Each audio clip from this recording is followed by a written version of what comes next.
বিসমিল্লাহির রহমানির রহিম। আসসালামু আলাইকুম ওয়া রাহমাতুল্লাহি ওয়া বারাকাতুহু। প্রিয় বন্ধুগণ,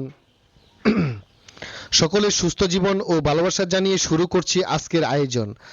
আজ আপনাদের জন্য শিরোনামটি হচ্ছে ক্ষমতার জন্য দেশ বিক্রি, এ কেমন রাজনীতি, তাহলে শেখ হাসিনার ভুল কি ছিল?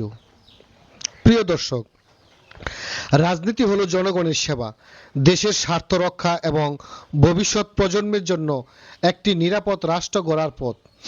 কিন্তু যখন রাজনীতির মূল লক্ষ্য হয়ে যায় শুধু ক্ষমতা অর্জন, এবং তখন একটি গুরুত্বপূর্ণ প্রশ্ন সামনে আসে: ক্ষমতার জন্য কি কোনো রাজনৈতিক দল বা নেতা দেশের স্বার্থের সঙ্গে আপোষ করতে পারেন?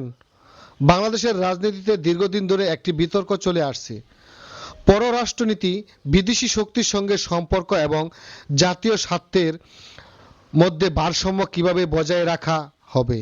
কেউ মনে করেন বিশ্বের শক্তিশালী দেশগুলোর সঙ্গে সুসম্পর্ক রাখা একটি দেশের অর্থনীতি, বাণিজ্য ও উন্নয়নের জন্য প্রয়োজনীয়। আবার কেউ আশঙ্কা প্রকাশ করেন অতিরিক্ত নির্ভরশীলতা দেশের সিদ্ধান্ত গ্রহণের স্বাধীনতাকে দুর্বল করতে পারে। বিশ্ব রাজনীতিতে বড় বড় শক্তিগুলো সাধারণত নিজেদের স্বার্থকে গুরুত্ব দেয়, বিভিন্ন দেশের সঙ্গে সম্পর্ক তৈরি করে। তাই যে কোনো দেশের জন্য গুরুত্বপূর্ণ হলো বন্ধুত্ব থাকবে, সহযোগিতা থাকবে, কিন্তু জাতীয় স্বার্থ যেন সর্বোচ্চ অগ্রাধিকার পায়। প্রিয় বন্ধুরা, বাংলাদেশের রাজনীতিতে বিভিন্ন সময়ে বিদেশি সম্পর্ক নিয়ে বিতর্ক হয়েছে। বিভিন্ন দল একে অপরের বিরুদ্ধে অভিযোগ তুলেছে। কেউ বলেছে বিদেশি প্রভাব বাড়ছে, আবার কেউ বলেছে আন্তর্জাতিক সহযোগিতা ছাড়া বর্তমান বিশ্বে এগিয়ে যাওয়া কঠিন। এই বিতর্কের মাঝেই প্রশ্ন ওঠে, যারা ক্ষমতায় থাকে তাদের ভুল কোথায় ছিল, যারা বিরোধিতায় থাকে তাদের ভূমিকা কি, আর জনগণের স্বার্থ রক্ষায় রাজনৈতিক দলগুলোর দায়িত্ব কতটুকু?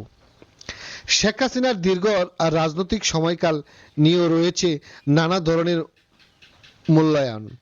সমর্থকরা তার উন্নয়ন কর্মকাণ্ডের কথা বলেন, আবার সমালোচকরা বিভিন্ন রাজনৈতিক সিদ্ধান্ত, গণতান্ত্রিক পরিবেশ ও পররাষ্ট্রনীতির কিছু বিষয় নিয়ে প্রশ্ন তোলেন। তাই আজকের আলোচনার মূল বিষয় কোনো ব্যক্তি বিশেষ দলকে আক্রমণ করা নয়, বরং বাংলাদেশের রাজনৈতিক ক্ষমতা, জাতীয় স্বার্থ এবং বিদেশি সম্পর্ক, এই তিনটি বিষয়ে বিশ্লেষণ করা।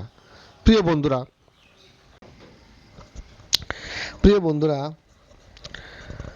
বাংলাদেশ একটি স্বাধীন সার্বভৌমত্ব রাষ্ট্র। এই রাষ্ট্র 1971 সালে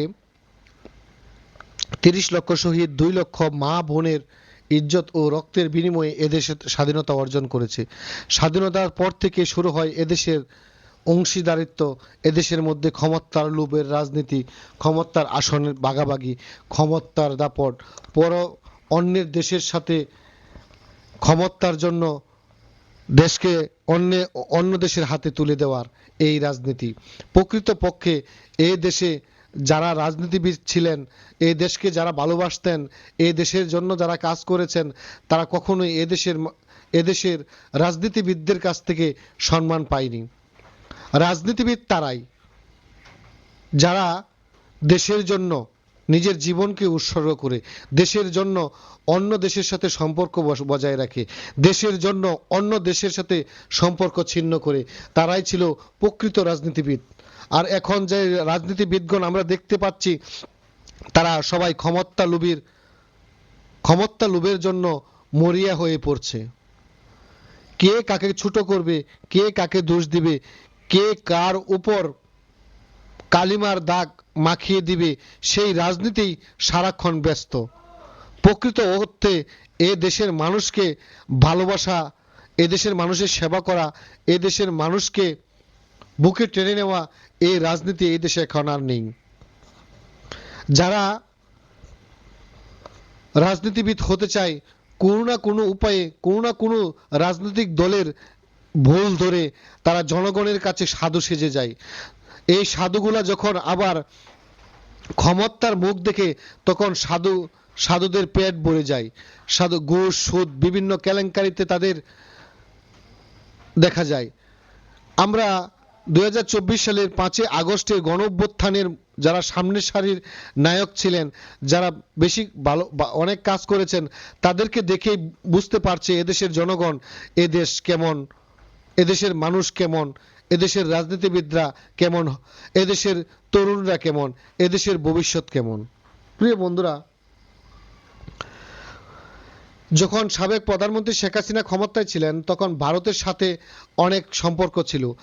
আজ পর্যন্ত যারা ক্ষমতায়, বিএনপি ক্ষমতায় এসেছে এবং ডক্টর মোহাম্মদ ইউনূস ক্ষমতায় ছিলেন, এ পর্যন্ত যে শেখ হাসিনা ভারতের সাথে যেগুলো অবৈধ চুক্তি, দেশ বিক্রি করার চুক্তি, এ ধরনের কোনো চুক্তি আমরা শুনি নাই, আমরা দেখি নাই। কিন্তু ডক্টর মোহাম্মদ ইউনূস 2 বছর ক্ষমতাকালীন আমেরিকার সাথে যেসব চুক্তি করে গিয়েছেন, সে সব চুক্তি নিয়ে এদেশের সুশীল সমাজ, এদেশের বিভিন্ন বিশ্লেষকরা চুক্তি নিয়ে কথা তুলছে। কারণ আমেরিকার সাথে এ দেশের যে চুক্তিগুলো হয়েছে, সেই চুক্তিগুলো এদেশের জন্য ক্ষতি বয়ে আনবে। প্রিয় বন্ধুরা, দেশের যারা রাজনীতি করে অন্য দেশের সাথে কূটনৈতিক সম্পর্ক থাকবেই, কিন্তু এই নিজের দেশের ক্ষমতা অন্য দেশের সাথে তেল মর্দন করিয়ে যে ক্ষমতায় টিকে থাকতে হবে, ক্ষমতা ধরে রাখতে হবে, যারা এই রাজনীতি করবে, এই রাজনীতি বেশি দিন টিকবে না। কারণ অন্য দেশের মানুষ, অন্য দেশের রাজা, অন্য দেশের প্রধানমন্ত্রী এদেশে থাকে না, এদেশে থাকে এদেশের জনগণ। জনগণকে বিষিয়ে তুলতে তুলতে কোনো এক সময় জনতার ঢল নেমে আসে। প্রকৃতপক্ষে যতই শক্তিশালী হোক, যতই বীর বিক্রম, বীর উত্তম, বীর শ্রেষ্ঠরা হোক, যদি অন্যায় করে, অন্যায়ের মধ্যে সেই জনস্রোতে টিকে থাকা কারো পক্ষে সম্ভব হয় না। তাই আল্লাহ ক্ষমতা দেন মানুষকে পরীক্ষা করার জন্য। সেই ক্ষমতা হোক মানুষের কল্যাণের, মানুষের ভালোর জন্য, দেশের সার্বভৌমত্ব রক্ষার জন্য। সকলে ভালো থাকুন, সুস্থ থাকুন। প্রত্যেকটি দল আমরা দেশের স্বার্থে, দেশের জন্য কাজ করি, নিজের ক্ষমতাকে দেশের স্বার্থে ব্যয় করি। আল্লাহ হাফেজ। আসসালামু আলাইকুম ওয়া রাহমাতুল্লাহি ওয়া বারাকাতুহু।